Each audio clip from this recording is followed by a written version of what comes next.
अभी तो दोस्तों मेंटेनेंस के केस में ना फाइनल आर्ग्यूमेंट के टाइम पे हंसी आने लगी है।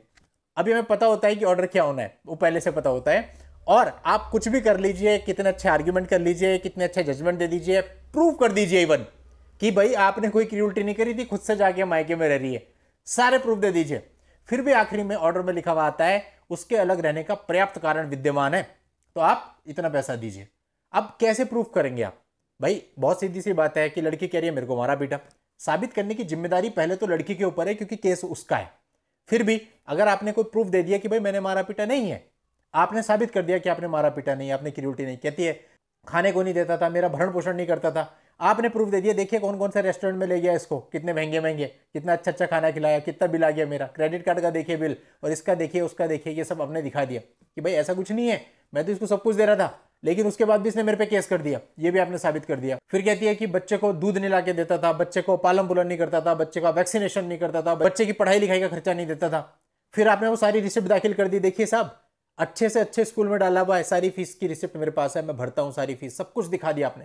यानी पूरी पिटीशन में उसने जो कुछ लिखा था हर एक पॉइंट का एविडेंस आपने कोर्ट के सामने रख दिया कि ये लीजिए साहब सब कुछ है मेरे पास, ये जितना बोल रही झूठ बोल रही। अब लड़का बड़ा संतुष्ट, भाई मैंने तो सारी एविडेंस दे दिए। वकील साहब ने बहुत तड़तड़ाती बहस कर दी और वो भी बिल्कुल संतुष्ट कि भाई अभी बहस भी ऐसी चंगी हो गई। लेकिन जब ऑर्डर आता है, ऑर्डर देखने के बाद लगता है कि भाई ये क्या, सारी चीजों को लिखा, इसने ये कहा, इसने ये कहा, आखिरी में पाया जाता है कि इसके पास अलग रहने का पर्याप्त कारण विद्यमान है, तो चलो इतना पैसा दो क्योंकि पत्नी होना स्वीकार है और आपका बच्चा होना स्वीकार है, इतना सफिशिएंट है। भाई ट्रायल क्यों चला रहे हो? फिर जैसे लड़की की पिटीशन आई उसे अलाउ कर दो। ट्रायल का मतलब क्या है? जब फैसला पहले से सुरक्षित है। एक नहीं पता नहीं कितने ऐसे मामलों में मैं आर्ग्यूमेंट कर चुका हूं, ऐसे पता नहीं कितने मामले देख चुका हूं जहां सब प्राइमा फेसिया क्लियर होता है, उसके बावजूद भी मेंटेनेंस का ऑर्डर होता ही है।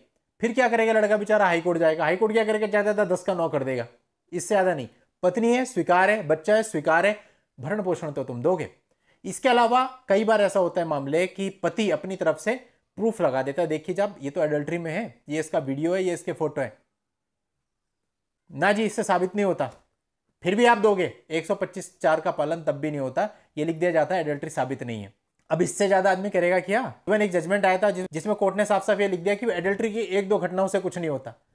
भाई एक लड़की आपके साथ विवाह करके किसी और के साथ शारीरिक संबंध बना रही है, होटल में जा रही है, और उसके बाद फिर वो आपसे पैसे भी मांग रही है, आप ही पे एलिगेशन लगा के, और उसको आप प्रूव भी कर रहे हैं कोर्ट में, फिर भी आपको पैसा देना है, क्या कानून है? तो एक मामला मेरे पास आया था एक बार, लड़के की तरफ से मैं उसमें था, तो 125 सीआरपीसी के अंतर्गत लड़की के जितने भी एविडेंस थे एडल्ट्री के, वो सारे हमने लगा दिए, जो बद से बदतर थे, मैं यहाँ बता भी नहीं पाऊंगा, इतने गंदे थे। तो उससे पहले उनके काउंसिल कहते हैं सर आपको इसको सेटल करा दो। मैंने कहा अरे कैसे सेटल करा दो, कि कोर्ट में भी तो पैसा देना ही पड़ेगा। मैंने क्यों देना पड़ेगा, एडल्ट्री के सारे प्रूफ लगा रखे हैं मैंने। तो ओपनली बोलते हैं सब उससे कुछ नहीं होता, कोर्ट कौन सा एडल्ट्री मानता है। यानी कि आपने क्या इमेज सबकी नजर में बना रखी है कि सबको पहले से पता है कि लड़की है, एडल्ट्री में जा रही है तो भी पैसा देना है, खुद की मर्जी से मायके रह रही है तो भी पैसा देना है, और अगर कुछ गलत करके आ रही है, वरना एक मामला ऐसा रहा था जब अपनी मदर इन लॉ पर चाकू से प्रहार करके आई थी, फिर भी पैसा देना है। उसकी एफआईआर भी हो रखी थी, पति ने वो भी दाखिल करी, लेकिन फिर भी पैसा देना है। और दूसरी तरफ बोला जाता है कि भाई हमारे यहाँ पे तो जेंडर इक्वलिटी है। अब कई लोग बोलते हैं सर ये सारी बातें हमने देखी भी हैं, हम समझते भी हैं, आपकी सारी बात सही भी है, लेकिन करें क्या? देखिए आपकी बात बिल्कुल सही है, क्योंकि जब सरकारी मशीनरी ही आपका साथ नहीं दे रही, एक आम आदमी का साथ नहीं दे रही, सच और गलत नहीं देख रही। हाँ मैं गलत हूं, 100% मेरे खिलाफ कार्रवाई हो, लेकिन अगर मैं गलत नहीं हूं फिर भी मेरे खिलाफ कार्रवाई होगी, तो मैं न्याय व्यवस्था पर कैसे विश्वास कर सकूंगा? मैं कैसे अपने बच्चों को सिखा सकूंगा कि न्याय व्यवस्था पर विश्वास कायम रखिए? मेरा तो विश्वास ही टूट जाएगा। और जब किसी देश में नागरिकों का विश्वास अपनी न्याय व्यवस्था से उठ जाता है, तो वहां पे क्राइम जन्म लेता है, और इसी वजह से बहुत सारे क्रिमिनल नए पैदा होते हैं जो कि न्याय को कुछ मानते नहीं। आज कहां लोगों में डर है?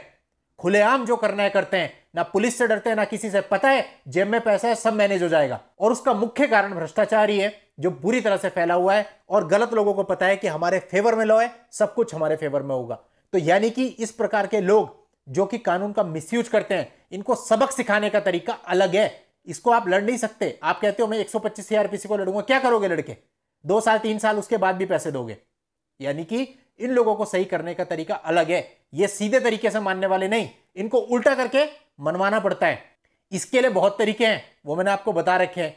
उन्होंने भी गलत आपके साथ किया, आपके पास बहुत हथियार है, लेकिन आप यूज करने को तैयार नहीं। आप करके देखिए, इनकी हिम्मत इतनी की है कोर्ट में आ जाए और आप पे झूठा मुकदमा कर दें।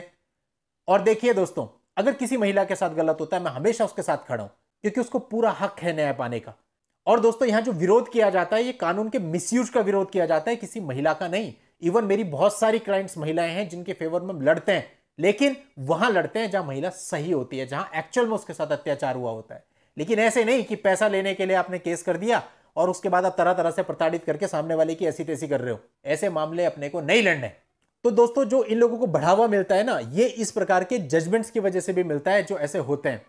सब आज उनके दिमाग में ये सेट है, कुछ नहीं होता, तुम चुपचाप बैठे रहो, कुछ भी साबित करने दो उसे, पैसा तो तुम्हारा बंधेगा। ये बोला जाता है उस महिला को जो सारे फॉल्स फैक्ट्स के बेस पे केस लेकर के आती है। सोचिए उसका मनोबल कहां जाएगा। इनकी सोच परिवर्तित करनी है। इनकी सोच ऐसी करनी है कि अगर तुमने झूठा केस किया ना, तो तुम्हारी वो हालत हो जाएगी कि पानी पूछने वाला कोई नहीं मिलेगा। इस स्टेज पे इनको ले आओ, उसके बाद देखो कोई कानून का मिसयूज करने की सोच नहीं सकता। और ये कोई मशीनरी आपके लिए नहीं करेगी। मशीनरी क्या कर रही है वो पूरे भारत को आज के समय पे पता है। ये आपको खुद करना पड़ेगा। इसके लिए कुछ कड़े स्टेप उठाने होंगे, इसके लिए चीजों को अलग प्रकार से चलाना होगा, इसके लिए अलग दिमाग दौड़ाना होगा, लेकिन इन लोगों को धरती पर लाना होगा। और ये धरती पर आएंगे, ये मैं आपको बता रहा हूं। बस आपको सही तरीके से चलना है, समय से चलना है और समय रहते एक्शन लेना है। चलिए दोस्तों, आज के इस वीडियो में इतना ही। नेक्स्ट वीडियो में नई जानकारी के साथ मैं आपसे फिर मिलता हूं। तब तक के लिए goodbye and thank you for watching. Take care.